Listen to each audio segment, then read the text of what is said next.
I'm going to show you how to professionally start a chainsaw.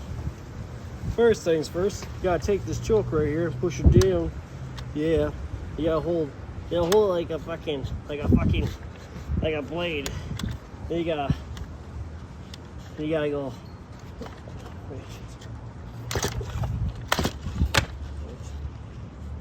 Then you gotta.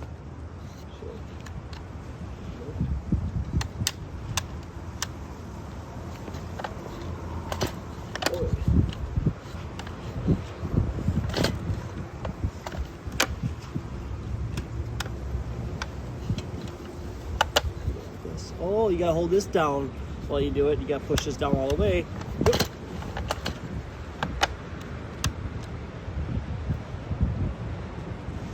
Then you gotta